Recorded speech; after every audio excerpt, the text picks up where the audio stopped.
How much do I love thee? Let me count the ways. How's it going? 2 weeks in a row we're doing this. How's it going for you? Don't worry, I'll be able to come in and give Derek a hug here in a few minutes. Well, it's going great for me, aside from the fact that I have to shovel out the snow from in front and behind my car before I leave here. I have not driven since Saturday night. Okay, so question for you. You told us that at like 1 o'clock, right for 1. What were you going to do if you had to go to Pittsburgh? That's a good question. Uber. No, actually, I would have been able to get my car. Okay, pause for a second. Yeah, I need to find a way to shut those off because I rebooted my computer last night and it, 1 second. And how to shut notifications. I'm sorry, this is hilarious. 1 second. System settings. Notifications. Look how intently he's looking. Is it from your email? Just close the email. No, it's from my text, and my phone is connected to my Mac. Oh, my God. Oh, wait. If you turn off your phone sound, doesn't it turn off? I would think airplane mode would do it. No, it still does on the laptop. 1 second. Notification. Wish I had like a Jeopardy, like do do do do do do do do. I've learned. Okay, so someone send me a text and see if it works. No. Okay, don't. Okay, hold on. I'll do it. I was gonna say I have my phone away because it keeps dinging. I'm gonna just send you a text that says ding. Oh, that ruins the joke. You should have just sent it. 1 second. Turn on Do Not Disturb from 12 p.m. to 12 a.m. You really need to stop saying 1 second because it's not. I am Butler Eagles sports writer Derek Pida, and here with me today are fellow sports writer Brendan Howe and Eagles sports editor Jake Murda Adams. This is season 2 of the Alter Eagles Eye on Sports.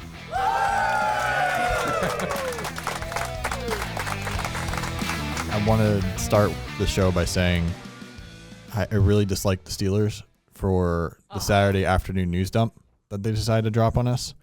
Really inconsiderate. I'm covering a very important girls wrestling tournament with also a boys wrestling news that I had to break as well.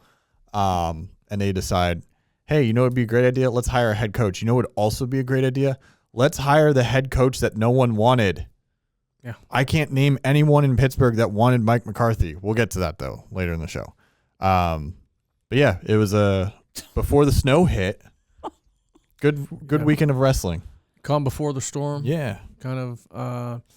First of all, let's talk about the breaking news that you were talking about that happened out of Knoch. Yeah. Owen Lehue, the first Knoch wrestler in school history to reach 100 wins. And their program's been around for 20 years. So, they've had, obviously, a lot of guys come through that program. He's the first one. So, congratulations to him. And I know he's hoping that the season in which he gets his 100th win obviously leads to big things. He's got the postseason coming up. Yep. And I believe he finished second in the Whitbill last year and advanced to regionals. So, good luck to Owen and Josh Orris and the Knoch wrestlers wrestling in the postseason. Yeah, he's if he can make it, he'll be a first-time state qualifier. That's like the ultimate goal for him. But getting to 100 wins was a big deal for this program. When I talked to his coach afterwards, I asked him, what were the emotions in the moment? He's like, I tried not to cry. That was basically what Josh Orris says. And it means a lot. I mean, 100-win wrestlers happen fairly regularly, kind of like 1,000-point scorers in basketball. We usually get a couple every year. So the fact that Knoch hadn't had one yet 20 years in is kind of surprising, and now we finally get to cover one that does. And it's a kid who has done a lot of hard work, I'm sure, in the practice mat for years to get to this point. He's owned the program record for wins since last year. The previous record, I think, was 83 or 80.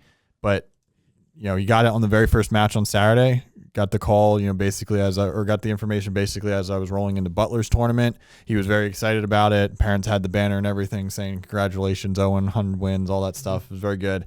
So one other thing, he's going to Point Park University next year. He just committed a month ago, so he'll be able to continue his wrestling career, which is awesome. Good story to start the Saturday, and it just kind of continued from there on the girls' side of things. Yeah, you covered the Butler girls wrestling tournament for the second straight year. And what were your takeaways from that? Broadly speaking, and I was talking with Nathan Bodiger, the Butler girls coach, about this a little bit. It felt like this year's tournament was a little bit closer.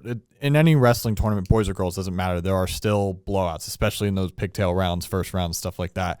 But this year, I don't know. It was anecdotal. I didn't go back and track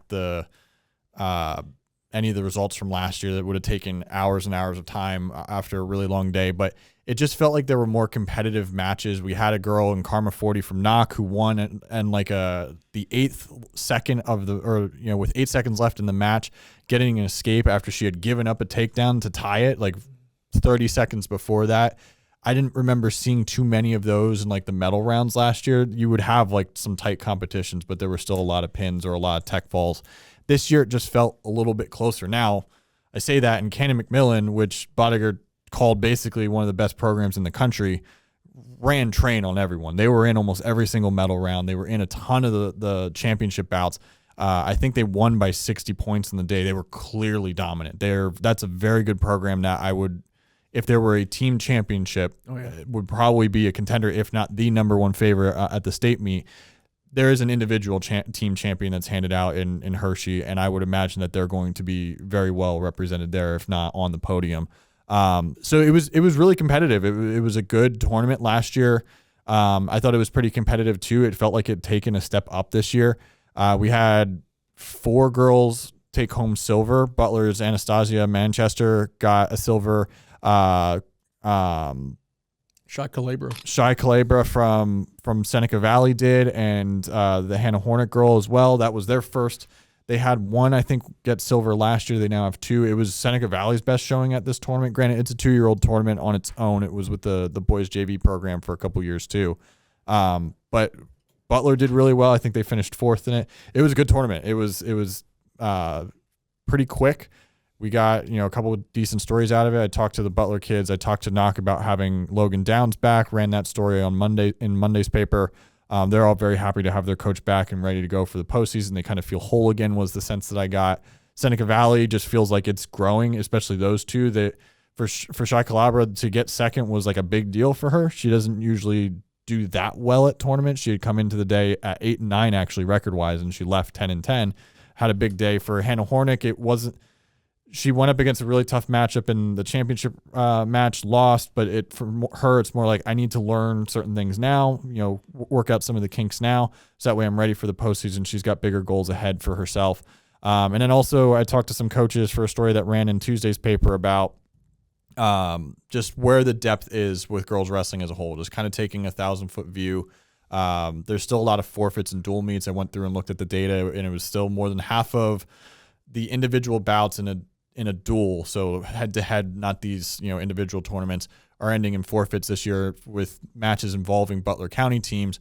It's a young sport. How are we looking? And every single one of them was like, yeah, we got a couple more years, and you're going to see full rosters the way that you do on the boys' side. And on top of that, which I didn't really kind of get into with the story, you're going to have girls that have been wrestling since they were 6, 7, 8 years old, instead of being plucked out of the hallways at 9th grade to be like, hey, do you want to be a warm body on the roster? Yeah. And some of them end up being good. These girls that are going to come up and be freshmen are going to be better than juniors and seniors now. And that's no shot at the juniors and seniors on these rosters now. It's just some of them did not have a lifetime of training the way we see on the boys' side. In the future, they'll have more experience, absolutely. Yeah, and the skill level and talent is going to be so much higher in the next 4 to 5 years, I think. I know, speaking of Adele Shacalabro, last year she entered Whitbills unranked, and I believe she had 3 wins over girls who were seeded in the tournament, girls who were ranked, and she did well enough to make regionals, and this after entering the district tournament unranked. So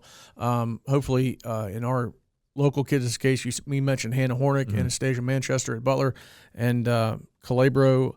Hopefully this tournament can kind of act as a springboard into the postseason, and we'll have a lot of success for our local individual wrestlers on the girls' side, because the postseason is right around the corner. Yeah, it's 2 weeks away. The one thing that's going to be interesting to watch from a local perspective is Braylee Ireland. She hurt her shoulder in the consolation semifinals.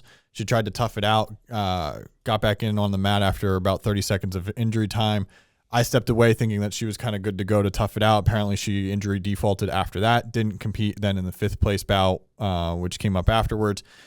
I got the sense that everyone thinks that she should be okay, but they took her out for precautionary reasons. I'm sure they were going to, check on her after that. But she was a state 6th place medalist last year. Whitfield champion. And a Whitfield champion. So if she were to be unhealthy going into the postseason, that in terms of like our top end, who do we have to watch in the postseason? That would be a big blow to us because like we've been talking all year, at least in the office, about like her and Santino Sloboda on the boys' side. We don't want to see her be injured. Obviously, going out as a senior, you want to see her try to ascend further than what she did a year ago. But I do think we might have some more back end depth coming in this year. Maybe we have a few more girls that are making it to Hershey that are going to be going to be able to compete at least, or get a couple bouts in. So something that we've all been working on over the last few weeks, working on a package concerning student sections at high school basketball games. Brendan, we're going to go to you. What are some interesting notes, details that you've come across through your interviews for the student sections? And hi, Brendan. Package? Hi, Brendan.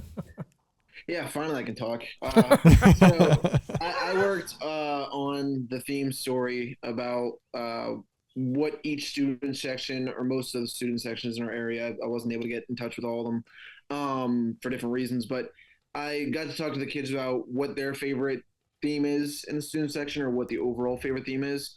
And I went into expecting for there to be like 3 or 4 and like them all be very basic and what you see usually like whiteout and blackout. It's funny because in my intro on the one, I'm like, it's not all just whiteouts and blackouts. Like there are a lot of themes. One that I thought is really interesting, or the one that I thought was most interesting was Montauk's Cameron Hershey told me that they have a construction theme where they all wear hard hats, they all wear high visibility vests, like that sort of thing. But a few years ago, some Montauk kids brought a set, like a box that they made in woodshop and put it beside the student section during a basketball game. So there's that. And then Karns City, I made the joke of like, it feels like it's in the negative degrees out. When I went out earlier to shovel, felt like negative 11 degrees. And their favorite theme is the beach. So they kind of get in that style or that mood where the lays, the beach trunks, that sort of thing. So, yeah, having covered games in gyms for the past 5 years and, like, having been in high school and seen it then, there was more than I thought there would be. It ended up being a pretty cool story. Brendan, you watch a lot of Ohio State football, as we've established previously on the show once or twice, and you've covered basketball, you've covered college sports and everything. What's your favorite theme that you've seen done? So if we're gonna go like football wise, I really think blackouts are cool, especially for night games. The whiteout I can't say because Penn State does that. I know that'll get a I was about to say. I can't go with the whiteout. I think blackouts are really cool, but I think maybe even cooler is the stripe outs. I think the one game I went to at Penn State when they played Ohio State in 2021 or 22 was blue and white stripes. So I feel like that'd be even harder to coordinate than just the whiteout. I thought that was pretty cool. The sense that you got from we were talking a little bit about this in the office because we're going to have a poll with this story that it's on by the time this episode drops, is basically a popularity contest, who has the best student section in the county. So as you were doing these interviews, who do you think stood out to you? And you've also gotten a chance to be in a lot of these gyms too and see a lot of these in first person. So if you had to cast a vote, who are you voting for? Having gone to Karns City and seen how they support, and I know you wrote about the girls basketball theme and that whole big thing, having gone to Karns City time and time again, and each time it's been consistent. Those kids show up, the parents show up, the community shows up. Football games, you see people that aren't even like involved with the football program. They're sitting on the hill there. For being a small school, I think there's really something to be said. Those smaller schools have that tight-knit feel. Freeport, Neva DeSanti talked to me about that. It's really cool when you see a small student body always show up and gather and be supportive of their teams, because they're not a 6A school. They're not Butler, Seneca Valley. That they're there though. Like, and I think one of the Montauk kid, Cameron Hershey, he told me, he's like, there's not a lot of us, but we're always there. So yeah, that's that would probably be my vote, just because of how often they show up and they're very consistent. That is such a good tagline. There's not a lot of us, but we're always there. It's like, you ever see the movie Gremlins from the 1980s? Mm-hmm. Don't feed them after midnight. Don't get them wet. Does Brendan know that reference? Brendan, have you seen really bad movies? Have you? Excuse me, what did you just say? Do you know what about Gremlins is? I know what it like. I haven't watched it, but I know what it is. I've seen that. I knew he was going to Okay. say he's never watched it. So It's such a good classic. I've heard that they're really bad movies. I mean, they're like campy 80s bad. Yes, they're He's like always just they're not legitimate. Well, the first one is definitely more like cinema than the rest of them get. But I'm just you sitting here can't- like you can't sit there and say this is like Dallas Buyers Club or something like that. It's like a campy horror 80s movie. why it's did you just reference Dallas Buyers Club? didn't it win an Oscar? I think? It did win an Yeah, Oscar, but exactly. here's the thing: they're two totally different I know. genre of storytelling, right? Yes. Look what you started, Brendan. Now we're having a battle. We're Listen, always talking about 80s movies and stuff. yeah, because Derek and I were alive, and you two didn't even exist. So let's just. I'll toe the middle and say, Brendan's kind of right. It's not exactly like great cinema, but it's also like one of those. But then it was at that time. It was. No, even then. And that's why it's how you don't know you weren't alive. This is true. It's but it wasn't. nostalgic for us. I saw it when I was like 9. And who doesn't? Oh, Gizmo. Yeah, I mean, yeah. With his ears I like had to- tilting his head. Yeah, I had me and my sister both got a little gizmo for Christmas. I think it was 1984. He was Brendan, so cute. Did My you boy. have a Furby growing up? I did actually. They were my See? mom's. See? Okay. Thank And you. it would turn on randomly. Nah, I'm not sure if it was like animated. I might be confusing them with like the trolls. You remember the trolls? They were naked, but they had the like bright Yeah. hair. Of course That's- we know I'm trolls. pretty sure we had a Furby though, because Okay. they were the big eyes. Yep. I know you're talking about. Yeah, the Furbies. A friend of mine had a Furby that would actually, like, I saw it once. It turned on just out of nowhere. What? Yep. That's freaky. Like there was glitches in the wiring with them, is my guess, and they It's would like- just Wait, I try don't to like turn understand. on. What do you mean wiring? Why are they They're turning on at all? They're 'Cause they're electronic. possessed. Yeah, they were electronic. They like moved. Was it and connected to batteries. Alexa No, or it was- anything it like was that? Because Alexa in the 90s. I don't know when Furbies were around. I wasn't Connected a to the Furby. devil. We were OG Gizmo Gremlins folk Yeah. over here. Furbies were the nicer gremlins. They You were sure do touch your hair a lot on Zoom. Did you know that? We're gonna drive 30 miles that way to get back on track here. One thing that kind of stuck out for me was North Catholic and Knoch boys basketball. They've only been section opponents. This is now the second year for it. Mm. And I talked to the leader of Knoch's student section, Cohen Sunday, and the leader of North Catholic student section, Gabe Martins, and they both said, look, I mean, it's not like they get full numbers out in their student sections for every game, Mhm. but they both said, Knoch said North Catholic and North Catholic said Knoch. These teams have only been playing each other in section. They've only been section rivals for basically a year and a half now. Have they been section rivals in like previous cycles long ago, or No. okay? So this is Because North Catholics, I mean, just say 10 years ago, they were like a AA team. I get it from the Knox side, because there's always that perception with public schools like wanting to take down the big bad Catholic school, big bad private school. For North Catholic, which faces some really good talent throughout the region, sometimes outside of the state even, I could see a student section going, do I really have to get up for Knoch? Like, and I'm not saying that as a shot at Knoch, because obviously especially the boys side this year, they're really good, but like I could see that, like, well, we face Oakland Catholic, we face like all these other programs that are powers. Yeah. And Well, Gabe Martins told me that for North Catholic, he said their two biggest games that they can expect now, and this is just the second year for them playing Knoch and Central Catholic, because Central Catholic's all boys. But one thing I really got from, and also Cone Sunday reminded me of this. It's been a while since I've been down to Knoch to cover a boys game, probably a couple years. They also have a pep band at boys games down there. really, Yeah, and that's Wow. you walk into a gym and it doesn't take a lot of people in a pep band. I mean, 8, 9, 10 people, and bam! I mean, it's just that rhythm, and you walk into that gym and you hear that music. kind of gets me pumped up. It's like, give me a uniform. I want to play. The worst thing. I'll miss all 10 shots, but I'll be into it. The worst thing though about a band in a high school gym is the snare drummer, and this is coming from a former snare drummer. Anytime you do a rim shot, it just pierces through the air against the concrete. Oh my God, it hurts. Brendan, what are your thoughts on pep bands? I noticed that when I was at Knoch, I think that was a few weeks ago when they played Freeport. I noticed that band was there. And like you said, it doesn't take much. Like they just play for a few seconds. But Newcastle has one of those too. And I think that's one of the things where it's really hard for Butler, Seneca Valley, any school in Butler County to go to Newcastle and play and win because of that atmosphere there and that band adds to it. I think more schools around here should have that band. That'd be pretty cool. I just want to throw one thing out there regarding North Catholic Knoch. Again, last year they split their 2 meetings. Knoch beat North Catholic beat Knoch, and this year they played once. Knoch won that game, so North Catholic is coming to Knoch February 3rd to avenge that earlier loss, and I expect between the student section for Knoch, which will be in full vigor because it's going to be a home game, I expect North Catholic to be represented there, and the pep band. That's going to be a crazy atmosphere, and it should be a good game too. So. Absolutely, yeah.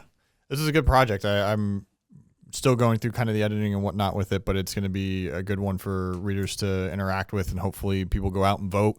Tell us who you think the best student section is. You're going to have until tomorrow to do so, and we'll run the results in the paper later this week. You'll also be able to see it as the poll goes out. So tell your friends and keep voting. Whoever, whichever school gets the most votes wins.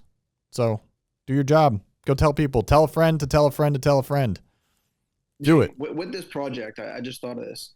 I usually think of these off the wall things that are. No, I can't. You don't say. I thought you were pretty straight laced. What? You're always planned out. Did you draw inspiration from me for this project? Wait, that's what you thought of a question? How about one of the student sections in the county have a Brendan Howe theme night? Yeah, everybody dresses like Brendan. I think Brendan needs to go to every student section and get photo ops with them.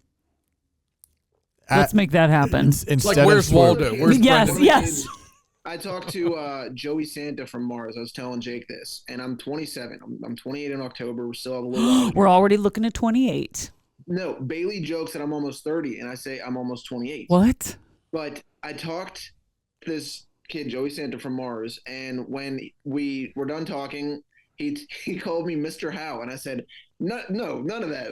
No, that makes me sound old. He's like, I'm just being respectful. I said, I know, but no, you don't got to do that. When was the first time you guys got Mr. or Mrs.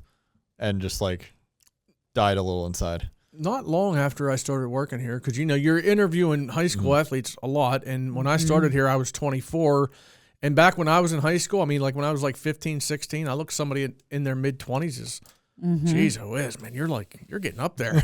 You mean sir and ma'am? I've gotten ma'am, yeah. And I don't know who called me ma'am once. I said, I appreciate your politeness, but please don't call me ma'am. I got called you sir don't at need to. 25 years old by a kid, a football player for Carlisle, and he was the same thing. He was just being respectful, and Yes. I was pausing the interview here for a second. Don't call me sir. He's like, I'm just trying to be. I was like, I know. It makes me feel old, and I don't want. You'll understand someday. Man, you're out of college? Jeez. Unless I'm walking with a cane Here's some Geritol. What's it like on AARP? like the lady I just met last week, her name's Shirley. She's 99. She'll be 100 May 3rd. And I was like, good for you. And she was remembering. She was remembering things. Say what? Did he call her ma'am? Well, no, but that would be an instance where you would say ma'am. We'll get you her number, Brendan. She was born in 1926. Think about that. Crazy. My grandmother was born the same year, and if she was still alive, she would be 100. Hey, Brendan, she would already be 100. If she saw your legs, she'd love them. Brendan's legs attract older women. They do.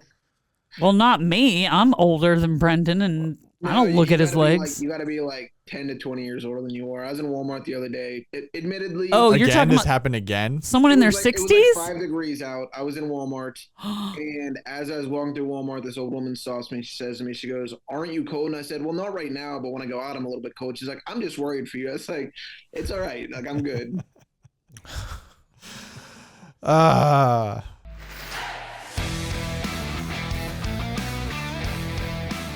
Hey guys, how are you? Hey, Quinn. Quinn. How's the snow days treating you? Honestly, a little boring. I kind of prefer to go to school. I feel like kind of lazy just sitting here, but the weather is making us do some snow days. So, are you guys remote learning, or are you off? We virtually learn. Okay. How's that going? Because you were probably middle school during COVID? Yeah, 6th grade when it first started. Wow. You can't see me, but you can hear me. That's Laura. Hi, Laura. Hello. So you were in 6th grade when they did COVID remote learning, and now you have to do it. Like, do you get snow days off at all? Like, or is it all remote now? Ever since that time period, it's just usually remote learning. Oh, that's such a bummer. It is. But the best days were growing up, the ones where you had a 2-hour delay because you did not have to make up those days. Mm-hmm. And each class lasted like 20 minutes. So the teacher's like, you know what, there's not enough time to do anything today. It's basically one big study hall for like 5 hours. We went to school like this. Yeah. We had a huge snowstorm in the 90s. We went to school. We would get stuck on the roads and the buses, and they'd come and pull us out. We just kept going. As you can tell, Quinn, we're old millennials, so every time storms like this happen, it's just like a bunch of back in my days anymore with us. But Back in my day! We were like kind of interested with like, do you guys still get up and watch? You don't have to watch the TV, like the local news, to see if you're off or on a 2-hour delay anymore, right? Like, that was a thing for me every morning when we had snow. You had to watch it scroll across the bottom of the screen and wait for your school to pop up. Yeah, we get a call or, it's on Facebook or something. It's easily accessible nowadays. We don't have to watch the news. There is something to be said about like having that scroll across and it doesn't show your school on the one pass, and then the next pass it shows it, and you're just like, yes, Dad, I'm off. I'm going back to bed. But like that's what it was. Like, I would sit in front of the TV and like literally do that.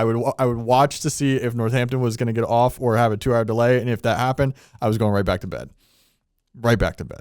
Anyway, I'm sure he hears this from his parents because we probably sound just like them. So you do, yeah. The exact type of stuff they say. A lot of back in my days with them. We try not to say the actual back in my day, but I think it just happens.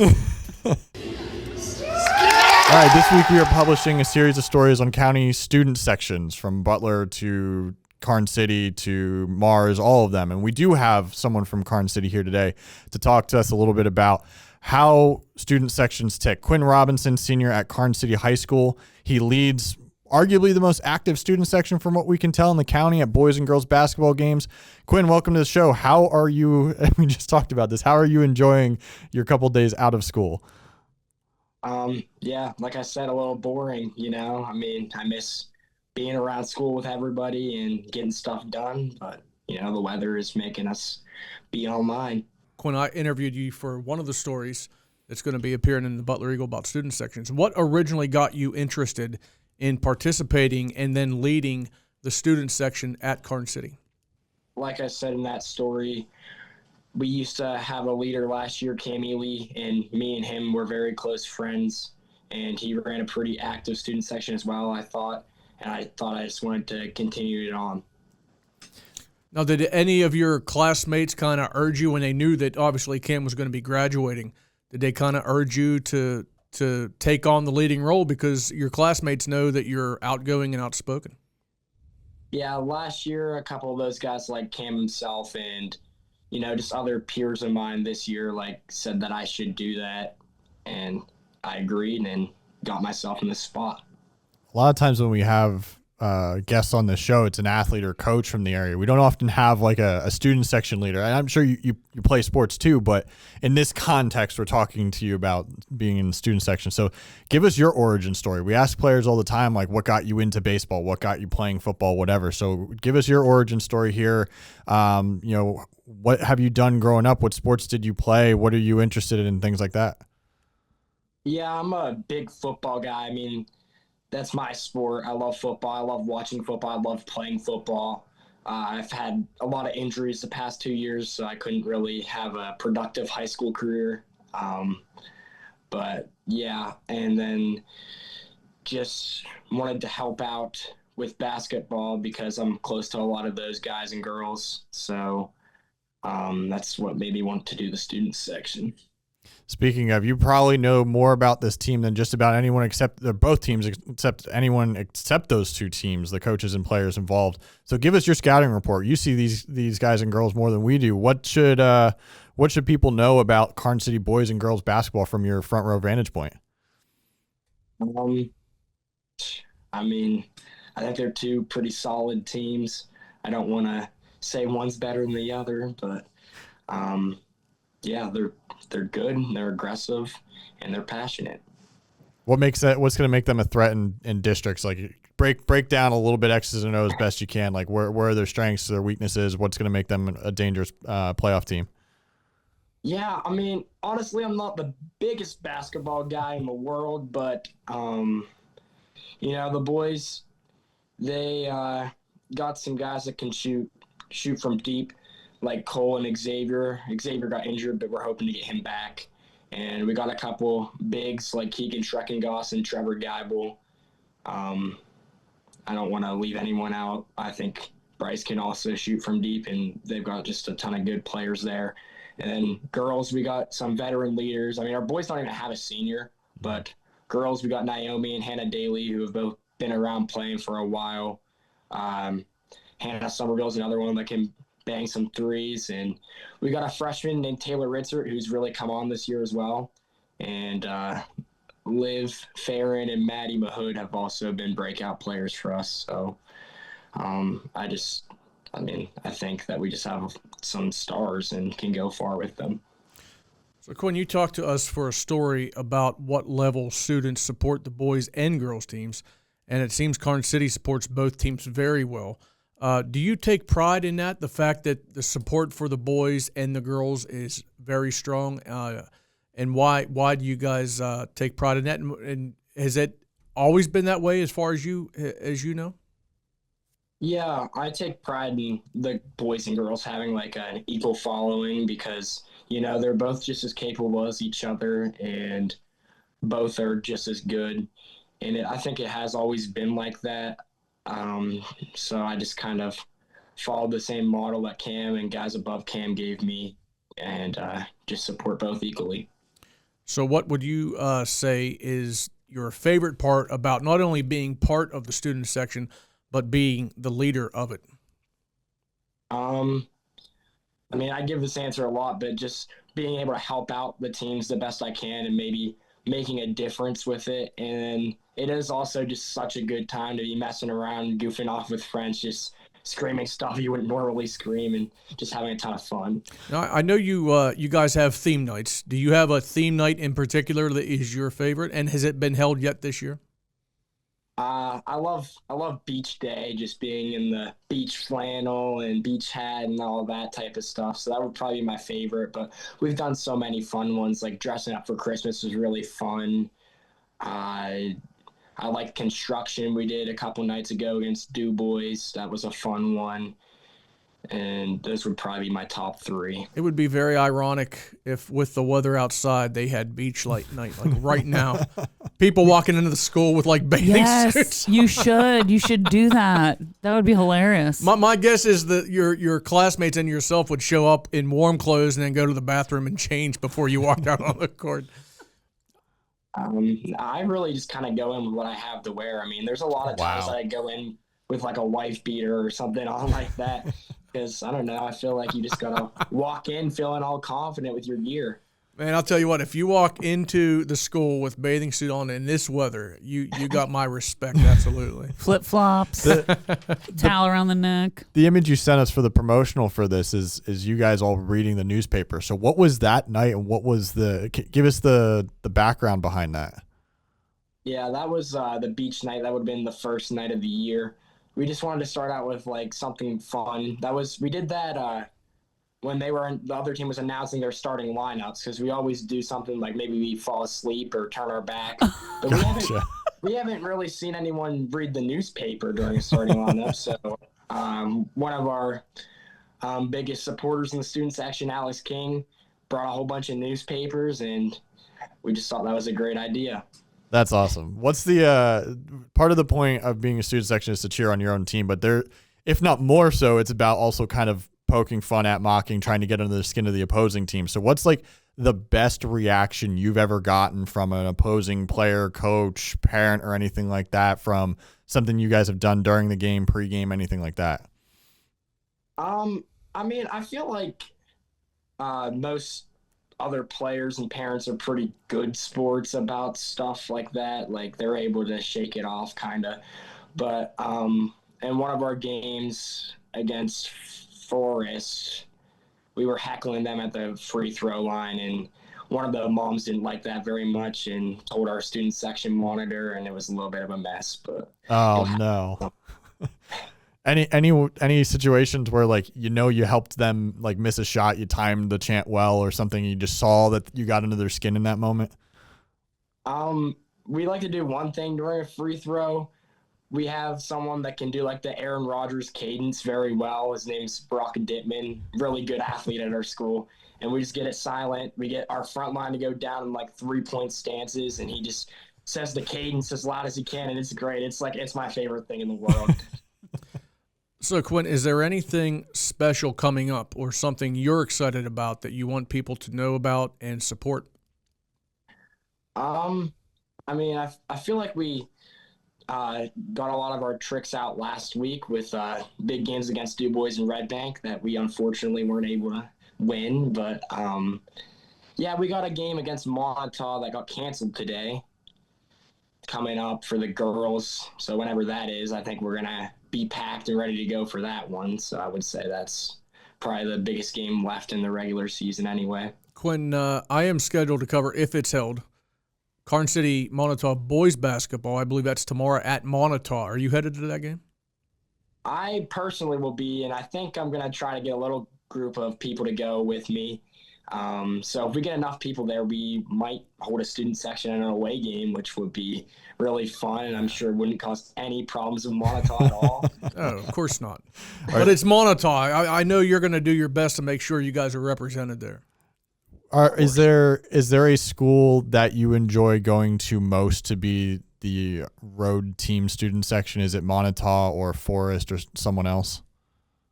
We definitely don't go to Forest. That's so Oh, far. that's true. Fair. That's like 3 hours away. But yeah, I mean, Montauk obviously is a big one. Red Bank, and I would say Union, just because how close it is. Those three would probably be my top three there. So we're running a poll, and I think we've talked, asked you a little bit about, Brendan probably asked you, like, what's the selling point of Karns City student section here? But you have a chance here to give us your best visual and audio pitch for why Karns City has the best student section in the county. We're running a poll with these stories later this week.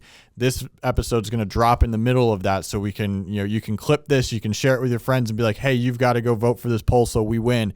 What's the rah-rah speech here that you've got to sell us all on Karns City has the best student section in the area? We're just super passionate. We have so many people coming out, and we're not really a big school either. And on most nights, we're able to sell out our whole student section and usually make a difference. So I would just use those as my reasonings probably. And they support the boys and girls teams equally well. Absolutely. I don't know how many schools can say that. That's a good part that I missed. Yeah. So we can help. This is a team operation here. We do appreciate it when we see, like, for us, we cover boys and girls, we cover the wrestling teams, swimming, etc. When we see a louder crowd at girls games, at boys games, it doesn't really matter. It always makes that environment when we're doing our jobs a little bit more enjoyable. So the fact that like Karns City's out there doing their thing every single night is cool for us to see, even if it's like not our focal point on those given nights. So props to you guys for giving equal support there as much as you guys can. Mm-hmm. Yeah. Appreciate it. And we appreciate your help both on the podcast today and all the time you gave us with interviews for the stories. You've been great, and thank you for your time. Yeah, I appreciate you guys talking to me about it and bringing some attention to it. So thank you guys. Stay warm. Yeah, you too, Quinn. We'll talk to you later. Yep, bye. Hey, and good luck to your New England Patriots. They're going to need it. Sorry. 100%. No, they're winning, in my opinion. I saw that. Against them. They're winning the Super Bowl. Let's go. So, some of the stuff you sent me, I was like, oh, interesting. He's a Patriots fan. And then I saw your calendar as soon as you jumped on. So, Yeah, die hard. I mean, I love them so much. So. Are you from there, or what? Where did that? I mean, you're in black and gold country. So what's going on there? Yeah. I mean, there's no real way to sugarcoat it. I've been watching football for a long time, since probably 2014, 2015, and back then I was just like, oh, best team, you know. But And you just love them. That's cool. Stuck with them and got through. I don't want to say tough days. I think we obviously have it pretty well. Yeah, I was gonna say. Almost walked yourself into a trap there. I was like, yeah. Derek, I was really enjoying this conversation with Quinn, but like it's just all gone south real fast. Hey, one thing we got, and I know you were, Quinn, a Patriot fan back when they had Belichick as coach and Brady as a quarterback. But for me, I mean, I know it's still the same franchise, but the fact that Belichick's gone and the fact that Tom Brady's gone, it's easier for me to root for the Patriots now. It is. Derek, I don't know if that makes it any better for him. Drake May MVP. He's on your side. Wish we could say we are, but yes. Yeah. I definitely feel like Vrabel and May together as one is a lot more easier to root for than Belichick and Brady for some people. But, you know, if they start winning a whole bunch like they did, I don't know if it'll be the same story. That's very true. That's very true. Well, thank you for your time, Quinn. I will not say go Pats, but I'm glad that you're having a good time with the NFL season right now. All right. Thank you, guys. Go Pats. Look at that timing. It's been a while, Brendan. Yep. Actually, I think you're 1-1 now. I think you're 1-1. We need to update it. I wasn't sure what the score was, so He's I'll 1-1. update it. For those who don't see the board, because no one sees the board but us, it's blank right now. Brendan's 1-1. The question this week for you is, with Mike Tomlin no longer the coach of the Steelers, I was in a Mike Tomlin frame of mind this week. He was 8-12 as Steelers head coach in playoff games. Against what team did Mike Tomlin earn his first playoff win? I love this question. This is so good. We'll come back. We'll come back. Okay. Look, And we're going to be watching right you. here. We're I watching can't what you're Google. doing with your fingers there. Make sure you're not typing on that computer of yours. Nah, all good. You should just have them go like this the whole time. Yeah, right. So speaking of Steelers, we got Pirates spring training coming up, Brendan. What's your thoughts on that? That's our Beyond Butler today. I saw something last night about like Dodgers fans. Well, no, I saw this. I'll make this quick because this is not what we're talking about. But it was like one of those like, you have $15, choose your starting pitching. Oh rotation. yeah. And someone circled all 5 of the top ones and said, "This is how Dodgers fans think baseball should be played." So yeah. But anyways, I've been itching to hear Derek's reaction to the Mike McCarthy news. We had meetings yesterday. I know we briefly talked about it, but I want to hear. What segment are we in, Brendan? Well, Derek has to. Oh, that's right.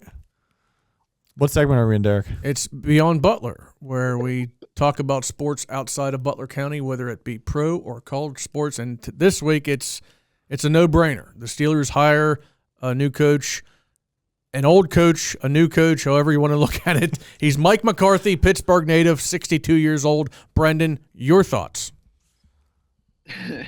So when the news came across, two thoughts went through my head. I said, why him, and why so early? Like they didn't have Chris Shula or Nate Shieldhouse in for in-person interviews. I thought that was what they were waiting for the entire process. I don't know, the whole Ginzer connection. If you watch the press conference today, Mike McCarthy was tearing up for half of it, which I'm sure it's cool. Like coming back, being your hometown head coach. Like they've had 3 head coaches in 60-something years. That's cool. But I don't know. I felt maybe we're thinking too much that they're going to go with the option like they have the past 3 times, the young defensive coordinator. We'll see the offense. He wants to work with Will Howard. He said today he wants to have Aaron Rodgers back. I think it'll be interesting to see how he gives a boost to this offense, because I went through his stats as head coach, and he has had, I think, 12 or 13 top 10 offenses in terms of yards as a head coach, and then 12 top 10 offenses in terms of scoring. So if that's what we see in Pittsburgh, I think fans will be pretty happy. I think a lot of that, you got to look at the personnel too. Mm-hmm. Yeah. I mean, when he was coach at Green Bay, he had much younger Aaron Rodgers. And even if Rodgers comes back because he wants to be reunited with McCarthy for at least one more year. Which is really funny because didn't they have a terrible breakup? I think they did. I thought they did. I thought they did back when McCarthy was fired. He was fired from the Packers. It almost came off as like Rodgers got him fired. But one thing is for sure here. I mean, you mentioned, Brendan, the Steelers' recent head coaching hires. And, of course, we have to go back to 1969 for Chuck Noll. He was in his 30s. Bill Cowher was in his 30s. Mike Tomlin was in his 30s. They were all defensive coordinators. You know how I like to think that, if it's not broke, don't fix it. I would have been totally fine if they would have gone with a young defensive coordinator. But as Art Rooney II said, because, a lot of people in the media and obviously a lot of fans don't like this hire, but as Art Rooney II said, our goal is not to win the press conference. Our goal is to win a Super Bowl, and obviously we have to see how things play out to see if that's going to happen or not. But of the last three coaches, Bill Cowher was there the least amount of time. He was there 15 years, and I guarantee you this is going to buck that trend because I can't see McCarthy being a head coach. No matter how well he does as Steelers head coach, I can't see him being Steelers head coach for more than like 5 years. At least that's probably like the maximum 5 years. Yeah, if he is here until as long as Cowher was 15 seasons, he will be 76 by the time he retires. Yeah, he's not gonna, and he's not lasting that long. There's no way. Brendan, you were on the press conference today. Like, what's your biggest takeaway in terms of kind of what to expect from this? Obviously, it's early. They're basically just going to talk about happy to be here, ready to coach this team, looking to have, like you mentioned, looking to have Aaron Rodgers back, work with Will Howard. But was there anything kind of digging a little bit under the surface there that you picked from that press conference that is going to be something to watch here, especially this first season? I think we got the hint in the hiring itself and what Art Rooney said in the press conference the day after Mike Tomlin resigned. They don't want to change their ways. Mike McCarthy said they're sticking with the 3-4 defense, which makes me wonder, are they going to get rid of anybody on the defense? I know Jalen Ramsey could be a cut candidate. Patrick Quinn could be a cut candidate with what they're being paid. It's not like the Steelers are in any sort of like financial struggle right now in terms of the cap. I think they have the 9th or 10th most cap space in the NFL heading into this offseason. You have a lot of draft picks too. You figure either they're going to package those, go for a quarterback, or they're going to use those. If it was me, I'd package them and get another wide receiver. A.J. Brown comes to mind. Jake.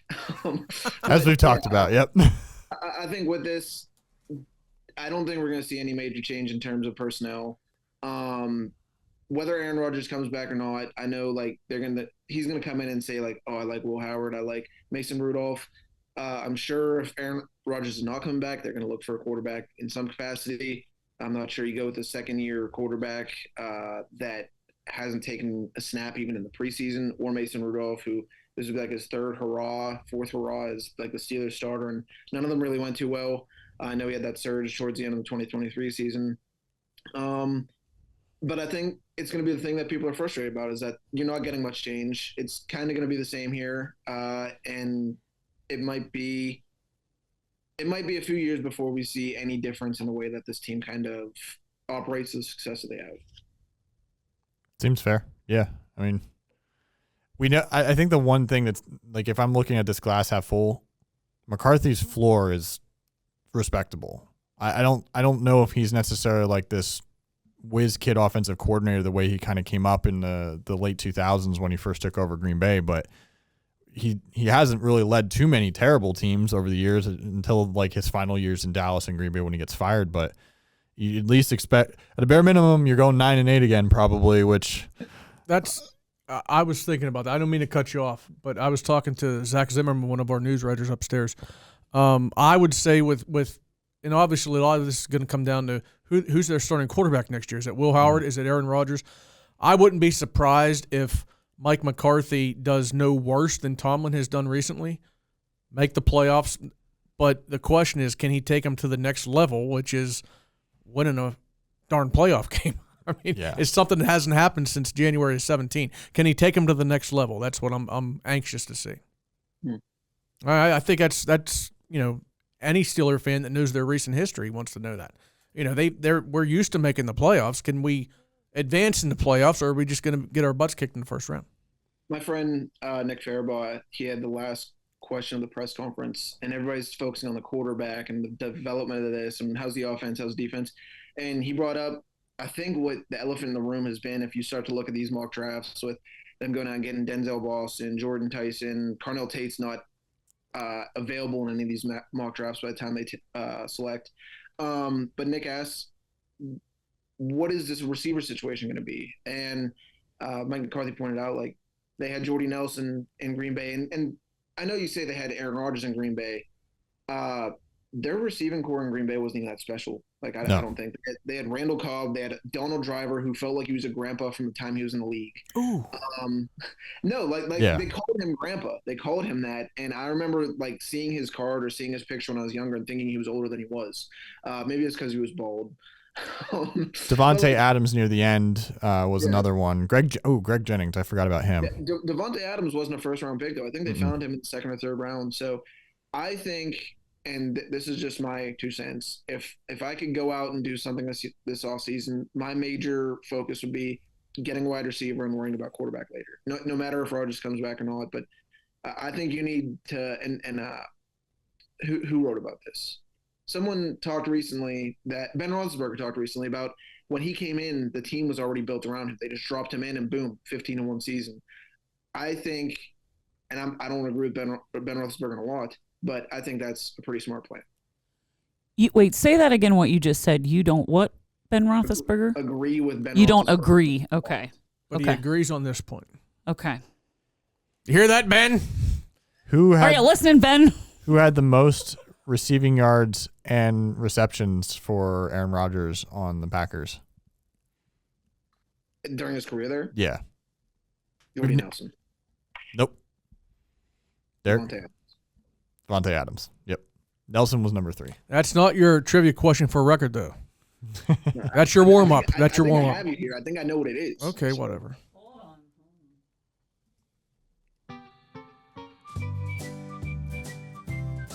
What's your answer? All right. So Mike Tomlin. The first year that Mike Tomlin was here, he lost to the Jaguars in the wild card round. Yes. The second year, they had a bye, and they hosted the San Diego Chargers and beat them in the snow. All right, final score. Wait, did he get it? 30. Yeah, he got it. 35-24. Bowl bound, baby.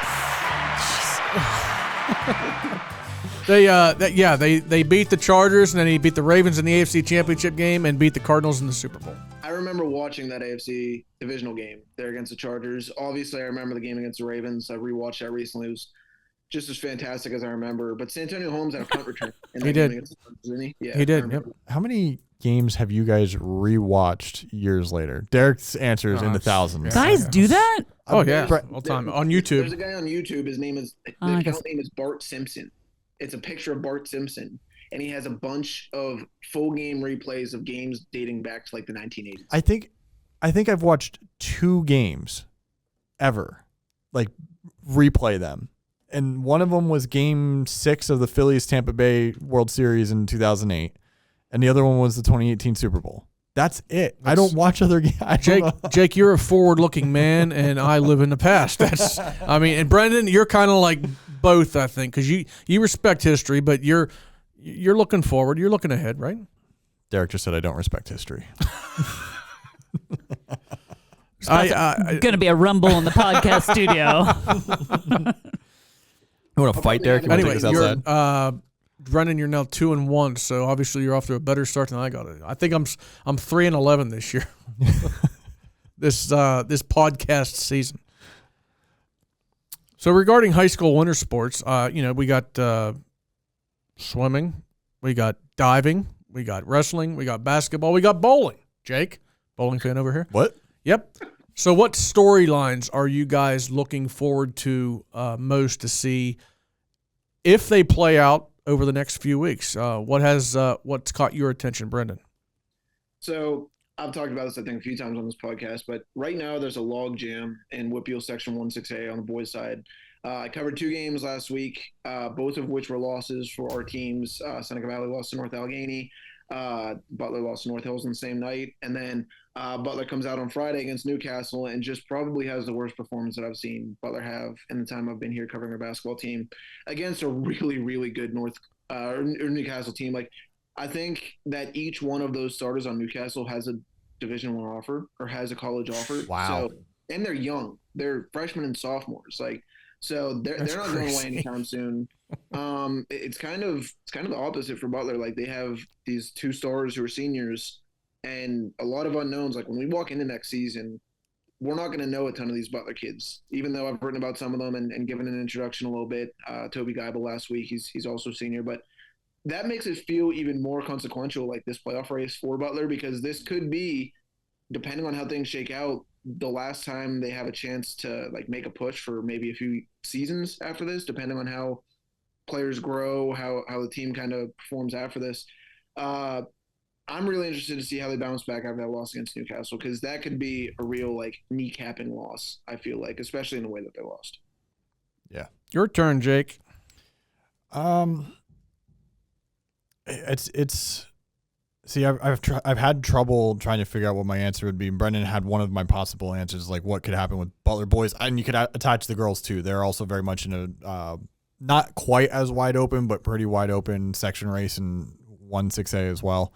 I think just because I'm coming off of wrestling brain right now, it's following, and we've talked about him too. Santino Sloboda, he's chasing history with program wins record. He's chasing history with potentially the county wins record. Mm-hmm. He does have 1 loss this year, which he hadn't. I don't think he'd ever lost in the regular season before this year. I think that's true. And last year came in 3rd at state, so he's obviously trying to build off of that. And I just talked a little bit ago about Braley Ireland is injured right now. Who knows how serious it is, at least as of this moment, and if it's going to impact her in the playoffs. But I do think we have a couple kids that are going to be getting to Hershey. We should have a few that win Whippeal or district championships. We haven't really talked much about the kid up at Slippery Rock who could probably win a District 10 title this year too. Zach Turberville. So, I mean, it seems like a pretty decent crop of talent around here. It's very opposite of like what we've been talking about with swimming. We don't really know what to talk about with swimming this year because there was just so much talent lost from last year. And we get very little. We get final scores. Mm-hmm. Coaches will send us final scores, but in terms of like actual individuals doing this or that, we're kind of blind right now. Obviously, by the time. Please send us the timesheets by 9:45 p.m. But we want to get them in the roundups. I'll say this, Slippery Rock Swimming. They're the one school that we know that actually send us full results, yeah. Slippery Rock. But as we get closer to the Whippeal meet, which is in late February, I'm sure we're going to track down a little bit more about what our local kids have and obviously where they could be seated in the individual events heading into districts. Obviously, you did a story, Brendan, on Allie Waters. And from what we can tell, she's our best candidate to do something in diving. She made states last year and placed there. And she is a senior, correct, Brendan? Yes. And if you go to the beach in like 10 years, she might be the one that is keeping up with it. Did I tell you about that? No. Oh, yes. Yeah. She wants to be restoration of beaches. Yeah. Yeah. Yeah, that's pretty cool.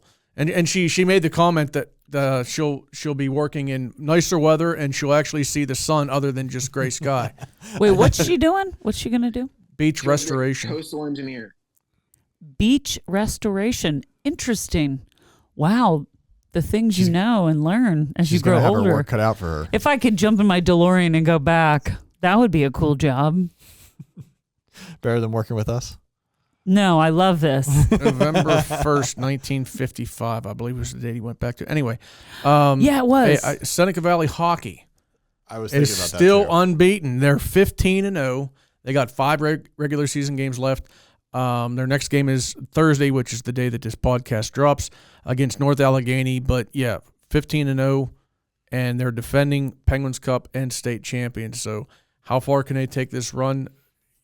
I would think that they've got some barely pressure been on. touched. They've barely been touched, but I would think that the longer you go out there with an undefeated record, I would think even with high school kids, there's got to be a little added pressure knowing you're taking the ice without a loss yet this year, and the season began back in October. Yeah. And your opponent knows that too. Every team they go up against would love to be the team that hands Seneca Valley its first loss this year. So we'll see about that. And of course, Mars football and Slippery Rock football, looking for new coaches. That's coming up. You would think within the next month or so. Kasparovich, Eric, of course, going back to his alma mater at North Hills and leaving Mars in a position where they're looking for a new football coach, as well as Slippery Rock High School.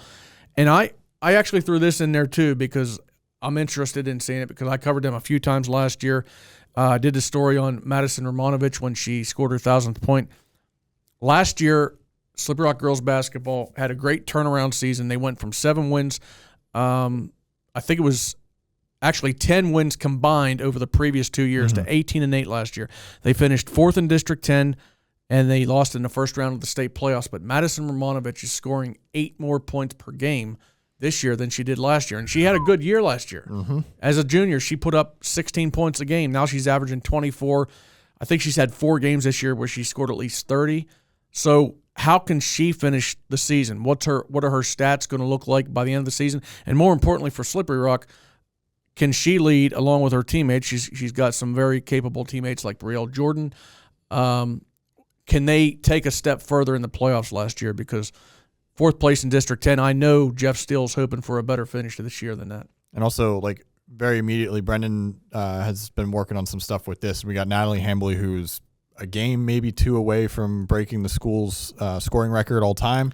And we've got 2 other girls in the area who are probably going to get to 1,000 points in the next 2 weeks. Alexis Cashdollar and Maddie Dayhart from Union AC Valley. A lot of records. Tegan Finnegan for Knoch. Tegan, that's right, yeah. He's got to be getting close to that school record, which I believe is 1,475 points, and he began this season with over 1,000. So they got a lot on our plate, a lot to cover, and we're going to be excited to get some accomplishments in the paper here. Brendan, parting shots? I'm about to go push some snow outside, and the wind is whipping out there. Yes, we know. As it goes, so I'm gonna do that, and I'm gonna come in and warm up by giving you a hug. Okay, I'll be here. Warm up. Only Derek gets a hug, though. We don't. That's what I get for being the elder statesman here. I don't like hugs. See you, Brendan. You don't like hugs, you don't like scary movies. Bye, Brendan. We encourage you to subscribe to the Butler Eagle YouTube channel and Apple or Spotify podcasts or your favorite podcast platform. Follow us on Instagram and Facebook at Alter Eagle Podcast and at Butler Eagle News. Goodbye.